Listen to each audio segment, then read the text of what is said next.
అందరికీ నమస్తేనల్లా welcome to MR media Telangana. This is Rekha. RTC కార్మికులు సమ్మె వేస్తూ ఉన్నారు. దాదాపు నిన్న అర్ధరాత్రి నుంచి బస్సులు బంద్ అయినాయి. కానీ వీళ్ళు ఏం చేస్తూ ఉన్నారంటే ప్రైవేటు బస్సులు పెట్టించి, ప్రైవేటు డ్రైవర్లను పెట్టించి, ఎటువంటి అనుభవం లేని డ్రైవర్లను పెట్టించి మేము తోలిపిస్తాము, బండి తోలిపిస్తాము అని చెప్పేసి వాటిని తీసుకొని పోతూ ఉంటే అడ్డుకుంటా ఉన్నారు ఆర్టీసీ కార్మికులు. పోలీసులకు ఆర్టీసీ కార్మికుల మధ్య వాగ్వాదం ఏర్పడి పాపము అక్కడ లొల్లి కొట్లాట అయ్యి ఓ డిఎస్పీ ఆర్టీసీ కార్మికుల మీద చేయి చేసుకున్నాడు డైరెక్ట్. ఈ పరిస్థితి అయితే నడుస్తూ ఉన్నది. తెలంగాణ రాష్ట్ర వ్యాప్తంగా బస్సులన్నీ బందు. ఎక్కడికక్కడ ఆ డిపోలల్లా వాళ్ళు ధర్నాలు చేస్తూ ఉన్నారు, శాంతియుత నిరసనలు వ్యక్తం చేస్తూ ఉన్నారు. కాంగ్రెస్ మేనిఫెస్టోలో ఏవైతే హామీలు ఇచ్చిండ్రో ఆ హామీలను అమలు చేయండి, మేమేం గొంతమ్మ కోరికలు కోరుకోవడం లేదు, మీరు ఏ హామీలు ఇచ్చిండో గా హామీలే అమలు చేయమని అడుగుతా ఉన్నాము అని చెప్పేసి కాంగ్రెస్ మేనిఫెస్టోలో 28వ పేజీలో ఆర్టీసీ కార్మికులకు హామీలు ఇచ్చిండ్రు. పోయిన ప్రభుత్వం ఇట్లా చేయలే, పోయిన ప్రభుత్వం అట్లా చేయలే, మేము అధికారంలోకి వస్తే అట్లా ఎత్తాం ఇట్లా ఎత్తామని చెప్పేసి మిగతా సామాజిక వర్గాలకు, సబ్బండ వర్గాలకు, సబ్బండ ప్రజలకు ఏ విధంగా హామీలు ఇచ్చిండ్రో ఆర్టీసీ కార్మికులకు కూడా గవ్వే హామీలు ఇచ్చిండ్రు. ఆ విధమైన హామీలే ఇచ్చిండ్రు. నిరుద్యోగులకు, ప్రభుత్వ ఉద్యోగులకు, మహిళలకు, పెన్షన్దారులకు ఇట్లా ఎన్ని విధాల హామీలు ఇచ్చిండ్రో అన్ని విధాల హామీలు ఆర్టీసీ కార్మికులకు ఇచ్చిండ్రు. వచ్చి 2.5 ఏళ్ళ పొద్దయింది. దాదాపు 10 నెలల క్రితమే మేము సమ్మె చేస్తాము అని చెప్పేసి, దాదాపు ఈ మే వస్తే సంవత్సరం క్రితమే మేము సమ్మె చేస్తాము అని చెప్పేసి ఆర్టీసీ కార్మికులు ముందడికి వస్తే సమ్మె నోటీసులు పంపిస్తే ఎస్మా చట్టం ప్రవేశపెడతాం. ఆల్మోస్ట్ మే 6 తారీఖు నుంచి పోయిన సంవత్సరం 2025వ సంవత్సరంలో మే 6 తారీఖు నుంచో మే 9 తారీఖు నుంచో బస్సులు బంద్ అయ్యేది ఉండే. కానీ ఎస్మా చట్టం ప్రవేశపెడతాము, మీకు అసలు ఎటువంటి కారణం లేకుండా మీ జాబులు తీసేస్తాము, అది నిరంతరాయంగా కొనసాగే ప్రజాసేవల్లో కొనసాగించకుండా ఆటంకం వహిస్తే, ఆటంకం కలిగేటట్టు చేస్తే మీ ఉద్యోగాలు తీసేస్తాము అని చెప్పేసి పాపం వాళ్ళను భయభ్రాంతులకు గురి చేసి వాళ్ళని ఏం చేసిండ్రంటే సమ్మె విరమింపుకునేటట్టు చేసిండ్రు. ఇక చేస్తారా, అగ చేస్తారా, ఇగ చేస్తారా, అగ చేస్తారా అని చెప్పేసి ఎదురు చూసి పాపం కళ్ళల్లో కాయలు కాసినాయి. కానీ ఆర్టీసీ కార్మికులకు ఎటువంటి హామీని అమలు చేయకపోగా ఇంకా ఆర్టీసీకి 3,000 కోట్ల రూపాయలు బకాయి పడ్డది, పెండింగ్ పెట్టింది ఈ రాష్ట్ర సర్కార్. ఆర్టీసీ ఫ్రీ బస్సు వల్ల లాభాల బాటలో నడుస్తుంది అని చెప్పేసి ఒకవైపు వేంగపోతు గాంభీర్యం ప్రదర్శించుకుంటా, ఇంకోవైపు పాపం వాళ్ళకి ఇవ్వాల్సిన అలవెన్సులు కూడా, వాళ్ళకి ఇవ్వాల్సిన జీతాలు కూడా, వాళ్ళకి ఇవ్వాల్సిన డిఏలు కూడా, రిటైర్మెంట్ బెనిఫిట్స్ కూడా ఇవ్వకుండా ఆర్టీసీ కార్మికులను గోసబుచ్చుకుంటా ఉన్నది ఈ కాంగ్రెస్ సర్కార్. ఇలా నేను అడుగుతున్నా, 2018లో మేధావుల పేర్లు చెప్పుకున్న కొంతమంది మేధావులందరూ ఆర్టీసీ కార్మికులు సమ్మె చేస్తూ ఉంటే వాళ్ళకు సంఘీభావం తెలుపుకుంటా కేసీఆర్ ప్రభుత్వం మీద దుమ్మెత్తి పోసిండ్రు. ఇలా మేధావుల నోర్లన్నీ ఏడబోయినాయి, ఇలా మేధావుల నోర్లన్నీ ఏడమూసుకున్నాయి. మేధావులందరూ నోట్లో ఏమన్నా బెల్లంగడ్డ పెట్టుకున్నారా? ఇలా ఎందుకు సపోర్ట్ చేస్తలేరు? ఆనాడు ఆర్టీసీ కార్మికులను రెచ్చగొట్టి ఆర్టీసీ లాభాల బాట పెట్టే ప్రయత్నం కేసీఆర్ చేసినప్పటికి కూడా దాన్ని నెగిటివ్గా ప్రాపగండ చేసుకుంటా ఆర్టీసీ కార్మికులను రెచ్చగొట్టి ఆర్టీసీ కార్మికులను ఇబ్బంది పెట్టి దాదాపు కొద్ది రోజులు సమ్మె చేసేటట్టు చేసిండ్రు కదా. మరి ఇలా ఆ మేధావులందరూ ఏడబోయినరు? ఆ మేధావి వర్గంలో మేధావి ముసుగులేసుకున్న వాళ్ళందరూ ఇలా కాంగ్రెస్ పార్టీలో ఉన్నారు, అందుకే సపోర్ట్ చేస్తలేరు. వాళ్ళ స్వార్థం కోసం ఇలా ఆనాటి ప్రభుత్వాన్ని బదనాం చేసిండ్రు. ఆనాటి ప్రభుత్వాన్ని బదనాం చేసి ఈనాటి ప్రభుత్వంలో పదవులు పొందిండ్రు, ఇలా సపోర్ట్ చేస్తలేరు. వాళ్ళు ఎందుకు సపోర్ట్ చేస్తారు? వాళ్ళకి ఏం ఫాయిదా? వాళ్ళకి ఏం అక్కరా? వాళ్ళకి ఏమైనా కడుపు నొప్ప, కాలు నొప్ప?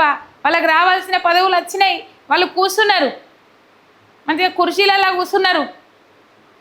ఇలా ఆర్టీసీ జేఏసీ ఆధ్వర్యంలో సమ్మెకు పిలుపునిస్తే ఆ సమ్మెను విరమింపజేసేటందుకు నానా విధాల ప్రయత్నాలు చేస్తూ ఉన్నారు. సరే బతిలాడుకోండి, ఆర్టీసీ కార్మికుల కడుపు కాలుతూ ఉన్నది, అలా కడుపుల మంట రగులుతూ ఉన్నది, మా పొట్ట కొడుతూ ఉన్నారు, మమ్మల్ని ఇబ్బంది పెడతా ఉన్నారు, 10 గంటలు పెంచుతూ ఉన్నారు, రిటైర్మెంట్ బెనిఫిట్స్ ఇస్తలేరు, మాకు రావాల్సిన డిఏలు కూడా వస్తలేవు అని చెప్పేసి వాళ్ళు ఆవేదన వ్యక్తం చేస్తూ ఉన్నారు. ఆర్టీసీ ఎన్నికలు జరగాలని చెప్పేసి వాళ్ళు ఒకవైపు పట్టుదలతో ఉన్నారు. పోయిన తాప పెట్టిన డిమాండ్లో ఈ తాప కూడా నిజంగా చెప్పాలంటే వాళ్ళు అడిగిన దాంట్లో న్యాయం ఉన్నది. అవి న్యాయపరమైన డిమాండ్లు, అందులోనూ కాంగ్రెస్ మేనిఫెస్టోలో పెట్టిన డిమాండ్లే, అవేం గొంతమ్మ కోరికలు కావు.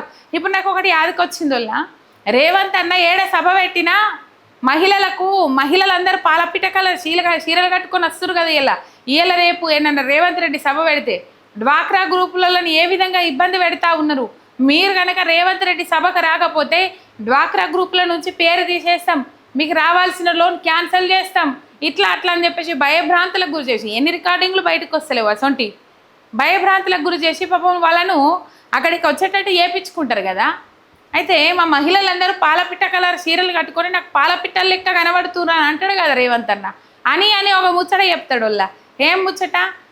ఇప్పుడు ఎవరన్నా ఏ కండక్టర్ అన్నా మా అక్కలకు చెల్లెళ్ళకి ఎవరైనా టికెట్ అడుగుతా నా పేరు చెప్పుర్రి అని అంటాడు. మరి ఇప్పుడు బస్సులే బంద్ అయినాయి, ఎవరి పేరు చెప్పమంటావు రేవంత్ అన్న? ఎవరి పేరు చెప్పమంటావు? నీకు వాళ్ళ పేరు చెప్పమంటావా, వాళ్ళకి నీ పేరు చెప్పమంటావా? మా రేవంత్ అన్న బస్సులు నడపమన్నాడు అని చెప్పేసి మహిళలందరినీ రోడ్ల మీదకి రమ్మంటావా? వాళ్ళ బాధ వాళ్ళకు ఉన్నది, వాళ్ళ కుటుంబ సమస్యలు ఉంటాయి, వాళ్ళ పర్సనల్ సమస్యలు ఉంటాయి, వాళ్ళకి ఆర్థిక ఇబ్బందులు ఉంటాయి. కనీసం వాళ్ళని పట్టించుకున్న పాపాన పోతలేదు. ఇదంతా పక్కకు పెడితే పొద్దుగాల పొన్నం ప్రభాకర్ అన్న అన్నాడు. మరి ఎందుకో ప్రభాకర్ అన్న అట్లా మాట్లాడతాడు ఏందో అర్థం కాదు. కానీ ఒకవైపు లోపల బాధ ఉంటుంది ఆర్టీసీ కార్మికులకు ఏదన్నా ఒకటి చేయాలని. కానీ ఆయన నడవదా? ఏం చేస్తాడు? అంటే పీక్ అవతల వాడేసేటట్టు కథలు నడిపియబట్టే రేవంత్ అన్న. ఇక మరవాడు ఎక్కడిది? అసలే బీసీ బిడ్డాయే. ఇక మొత్తం ఎవరిది నడుస్తుంది ఏం కథ ఇప్పుడు ఈ ప్రభుత్వంలో అనేది అందరికీ ఎరుకున్న ముచ్చట్నేనా. అయితే పొన్నం ప్రభాకర్ అని అంటాడు వీళ్ళ వెనక బీఆర్ఎస్ పార్టీ నాయకులు ఉన్నారు అని చెప్పేసి. ఆ కాంగ్రెస్ మేనిఫెస్టోలో ఇచ్చిన 28వ పేజీలో కాంగ్రెస్ మేనిఫెస్టోలో ఆర్టీసీ కార్మికులకు ఇచ్చిన హామీలేంది, మీరు ఎన్ని హామీలు అమలు చేసిండ్రు, ఇలా ఆర్టీసీ కార్మికులు ఏమేమి డిమాండ్లు మీ ముంగట పెట్టిండ్రు, దీన్ని కంపారిజన్ చేసుకోండి. ఎవరెనికి ఉండాల్సిన అవసరం ఏమున్నది? ఇప్పుడు కడుపు నొప్పి వాళ్ళది, బాధ వాళ్ళది, వాళ్ళకు తిప్పలవుతుంది. తిప్పలై వాళ్ళు మిమ్మల్ని అడుక్కుంటాన్రు. 41 రోజులైంది సమ్మె నోటీస్ ఇచ్చి, ఇంతవరకు రిప్లై లేకపోయే వరకు 41వ రోజు చర్చలకు పిలిపితే సీనియర్ ఐఏఎస్ అధికారులతోని చర్చలు పెడితే ఆ చర్చలు విఫలమైనవి. అవసరమైతే మళ్ళీ చర్చలకు పిలుచుకొని ఆయన ఆగిరెడ్డి అంటాడు మీరు కనుక విధులలో హాజరు కాకపోతే ఏం చేస్తామో చూడండి. ఏం చేస్తావు సారు? వాళ్ళు ఆల్రెడీ సమ్మె బాటే పట్టిండ్రు. మీరెన్ని బెదిరింపులకు దిగినా వాళ్ళు సమ్మె విరమించేది లేదు అని చెప్పేసి తేల్చి చెప్తా ఉన్నారు. అసలు సమ్మె విరమించే ప్రసక్తే లేదు అని చెప్పేసి వాళ్ళు తేల్చి చెప్తా ఉన్నారు. ఎక్కడ డిఎస్పీ చేసుకున్నాడని చెప్పిన కదా. ఎక్కడ అంటే పాపం ఆ కొట్టిన వీడియో చూపెట్టదు కాబట్టి నేను చూపెడతలేను. వికారాబాద్ జిల్లా పరిగిలో ఆర్టీసీ కార్మికుల మీద చేసుకున్నాడు డిఎస్పీ. ఇట్లున్నది వీళ్ళ కథ. పోలీసు రాజ్యం, పోలీసు పహారా. సమ్మె విరమించకపోతే కఠినమైన చర్యలు తప్పవు అంటే ఎస్మా చట్టం ప్రవేశపెడతాడన్నట్టు చెప్తాండు. ఆర్టీసీ సిబ్బందికి యాజమాన్యం హెచ్చరిక. పారిశ్రామిక వివాదాల చట్టం ప్రకారం ఒక వివాదం పెండింగ్లో ఉన్నప్పుడు సమ్మెకు దిగడం చట్టవిరుద్ధమైన సమ్మెలో పాల్గొనే వారిపై వేతన కోతతో పాటు కఠిన చర్యలు తప్పవు. ఇప్పటికైనా సమ్మెను విరమించి విధుల్లో చేరాలని విజ్ఞప్తి. టీజీఏసీ ఆర్టీసీ చైర్మన్ వై నాగిరెడ్డి చెప్తా ఉన్నాడు. ఆయన విజ్ఞప్తి చేస్తుండా, హెచ్చరిస్తాండా? మరి ఎప్పుడు మీది పెండింగ్లో ఉన్నదని మీరే చెప్తాండ్రు. మరి ఆ పెండింగ్లో ఉన్నదాన్ని ఎప్పుడు క్లియర్ చేస్తారు? 2.5 ఏళ్ళ నుంచి క్లియర్ చేయడానికి టైమే దొరకలేదా మీకు? ఏ విధంగా క్లియర్ చేస్తారు? చేస్తే వాళ్ళకి ఏ విధమైన హామీలు ఇస్తుండ్రు? వాళ్ళని బెదిరించుకుంటే మీరు విధులలో హాజరుగమ్మంటారు. వచ్చిన పైసలు ఆంపుకబెట్టుడు బరాబరే. ఆర్టీసీలో వచ్చిన లాభాలు ఆర్టీసీ కార్మికులకు వాడదామనే ఆలోచన ఉండదు. జీవో ఇచ్చిరు కదా పోయిన ప్రభుత్వం వాళ్ళు ఆర్టీసీ కార్మికులను ప్రభుత్వంలో విలీనం చేయాలి అని చెప్పేసి. దాదాపు 40,000 చిల్లర ఆర్టీసీ కార్మికులు 42,000 ఆర్టీసీ కార్మికులు ప్రభుత్వ ఉద్యోగులుగా మారిపోతారు ప్రభుత్వంలో విలీనం చేస్తే. అటు లేదు ఇటు లేదు, బెదిరింపులకు దిగుతూ ఉన్నారు. మొత్తం మీద మీరు చేసుకొని సమ్మె మాకేం అభ్యంతరం లేదు అని చెప్పేసి ప్రజల ప్రాణాలతో చెలగాటం ఆడుతూ ఉన్నది కాంగ్రెస్ పార్టీ.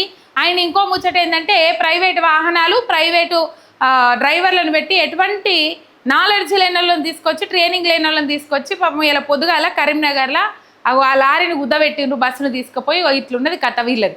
వీళ్ళకేం బాధ లేదు. వాళ్ళకేం బాధ ఉంటుంది వల్ల మంచిగా ఏసీ బుగ్గ కార్లు ఉంటాయి, కార్లు వేసుకుంటారు, రయ్యా పోతారు, తిరుగుతారు.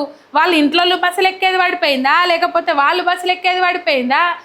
బస్సులు ఈ కార్లు నడిపే వాళ్ళకి నెలకి జీతాలు ఇస్తూనే ఉంటారు. ఇప్పుడు బస్సులు నడపకపోతే ఆర్టీసీ కార్మికులకు జీతాలు రావు, బస్సులు ఎక్కపోతే సామాన్య ప్రజల బతుకు తెరువు ఉండదు.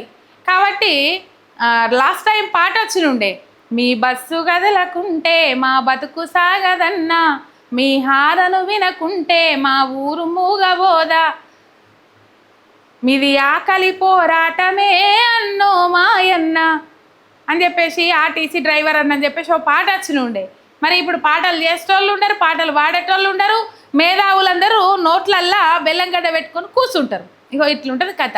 ఒక సబ్స్క్రైబ్ చేసుకొని సపోర్ట్ చేయండి. మీ ఎంఆర్ మీడియా తెలంగాణ. శనార్థి.